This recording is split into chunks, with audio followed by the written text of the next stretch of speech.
నాకు రాజకీయాలు సరదా కాదు, నాకు బాధ్యత.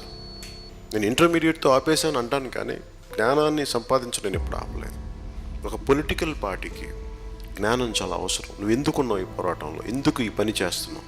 దోపిడీలు చేసేవాడు, దొంబీలు చేసేవాడు కూడా ఒక ప్రజాప్రతినిధి అయిపోయి వాడొచ్చి జ్ఞానుల్ని, పండితుల్ని, కష్టపడే వాళ్ళని, రైతుల్ని, వీళ్ళందరినీ అడ్డదారులు తొక్కొచ్చిన ఒకడు వాడు ప్రజాప్రతినిధి అయ్యి వాడు మన జీవితాన్ని, మన తలరాతల్ని రాస్తుంటే వాడి చేతులు మనం మాటినాలంటే నేను అనుకునేవాడిని, వీళ్ళెవరు మనకు చెప్పడానికి నేను ఎలా బతకాలో, వీడికేంటి నేను భయపడేది?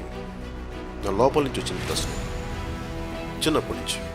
వీడు అందరిలా కష్టపడడం, భూమి దున్నడం, చెమటోడ్చడం, కష్టపడి సంపాదించడం, పైరివీలు చేస్తాడు, అడ్డదారులు తొక్కుతాడు, ప్రజాప్రతినిధులు అయిపోతారు, వీళ్ళు వచ్చి మనం ఎలా బతకాలో చెప్తారు, మనం వీళ్ళకి గులాంగిరి చేయాలి. ఇలాంటి ఆవేదన, కోపం చాలా దశాబ్దాలుగా ఉండి ఒక వరి పైరులోని ఒక గింజను నాటితే అది కొన్ని వందల కంకులు ఇస్తుంది.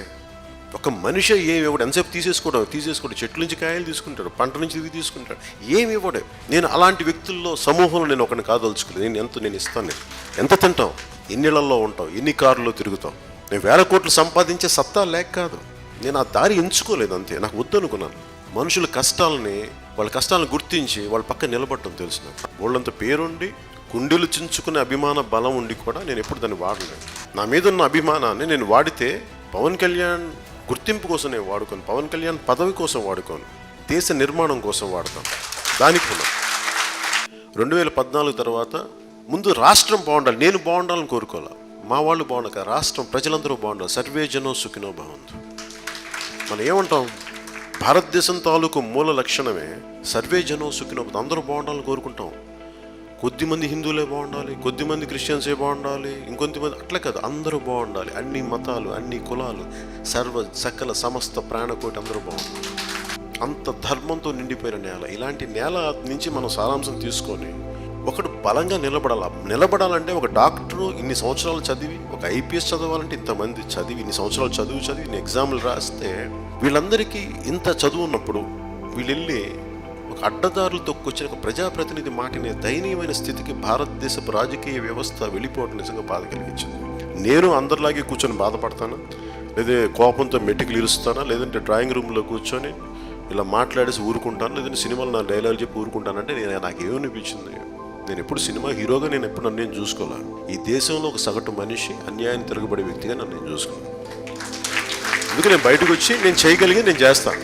వస్తే వస్తుంది, కాకపోతే ఈ రోజు నా ఆఖరి రోజునప్పుడు నాకు గిల్ట్ లేదు, నాకు బాధ ఉండదు. ఎందుకంటే నా ప్రయత్నం నేను చేశాను.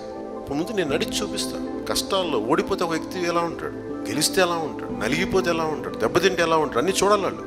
ఒక నాయకుడిగా అవ్వడం అంటే చాలా బరువు. ఇంట్లో అందరినీ వదిలేసి, అందరినీ, తల్లిదండ్రులు అందరినీ వదిలేసి రోడ్డు మీదకి వచ్చి మనకి ఏ మాత్రం కృతజ్ఞత చూపించని వ్యక్తుల సమూహం కోసం మనం పనిచేయాలి. అది రాజకీయం, అది నిజంగా నాయకత్వం. మరి ఎందుకు చెయ్యాలి అని అంటే, చెట్టు ఎందుకు ఇస్తుంది ఫలాలు? మనం ఏమైనా ఇస్తాం, తిరిగి రాళ్లతో కొడతాం చెట్టు ఫలాలు తీసుకోవడానికి. పాపం అదేం చేయదే, మనం తిరిగి కొట్టదాం. అంటే ప్రకృతి ధర్మం ఎంత నిజాయితీ ఇవ్వటమే దానికి. సో మనం కూడా ఇవ్వగలగాలి. నాయకత్వం అంటే బాధ్యత తీసుకోగలగాలి. ఉదాహరణకి ఒక అరక్కి వెళ్తే ఆడబిడ్డ అడిగేది ఏంటంటే, అన్న మాకు స్కూల్లో ఈ హాస్టల్స్లో ఉంటే ఈ ఆకతాయి కుర్రలు రాళ్ళు విసిరేస్తున్నారు, మా కిటికీల దగ్గరికి అలర్ట్ చేస్తున్నారు. అలాంటి కంప్లైంట్స్ రాని సమాజం కావాలని నేను కోరుకుంటాను.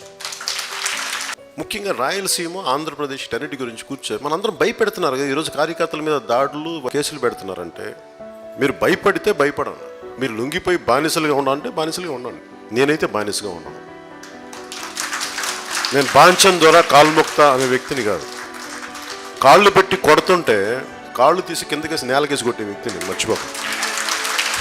నా ప్రాథమిక హక్కులకి భంగం వాటిల్లితే, నాకు అక్కడున్న చట్టంలోని వ్యవస్థలు నాకు సపోర్ట్ చేయనప్పుడు ఖచ్చితంగా రోడ్ల మీదకి వస్తుంది.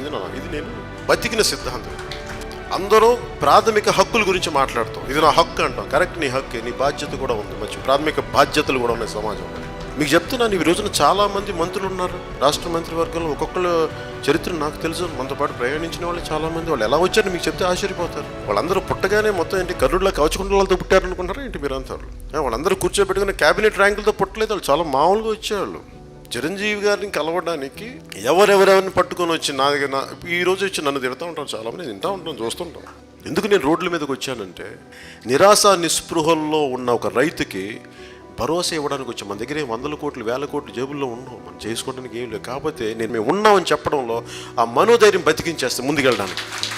ఆత్మహత్య అనేది అంటే జీవితమే ఆశాజనకంగా లేని పరిస్థితుల్లో, అంటే ఇంకా ఏమీ లేదు, నాకు ఎవరు లేరు, నన్ను సమాజం పట్టించుకోవట్లేదు, వాళ్ళ కష్టాన్ని వాళ్ళకున్న నష్టాన్ని మనం ప్రజలకు చేస్తారే మా తరపున మాట్లాడే వ్యక్తులు సమూహం ఉన్నారు. ఒక పవన్ కళ్యాణ్ అవసరం లేదు, మీలో ఎవరైనా ఒక మాట మీ పక్కింటి వాళ్ళకి ఇంకోళ్ళకి ఒక మాట మాట్లాడితే ధైర్యం ఉంటుంది, బతికే ధైర్యం వస్తుంది, ప్రాణం పోసినట్టు ఉంటుంది వాళ్ళకి. నా బాధ్యతగా వచ్చాను ఇక్కడికి. ఇన్ని లక్షలు 17 లక్షల ఎకరాల పైచులకు రైతాంగం కోల్పోతే, రైతులు ఇప్పటికి 4 ఆత్మహత్యలు చేసుకుని భవిష్యత్తులో కనీసం మన వల్ల ఒక్క ఆత్మహత్య చేసుకుందాం రైతు ఒక ఆగిపోతే ఈ ప్రయాణం తాలూకు నిజంగా సఫలం అవుతుంది. అధికారం మనకి అలంకారం కాదు, బాధ్యత.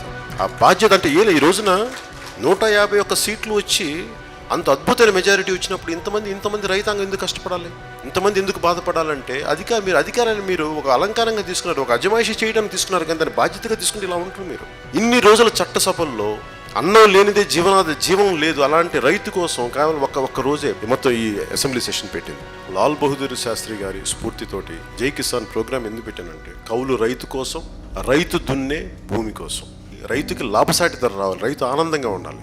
నేను జనసేనని పెట్టి పరాజయం తర్వాత కూడా నిలబడి ఉన్నాను. మీరు కూడా నిలబడగలరా లేదని మీరు ఊహించుకోండి. జై హింద్.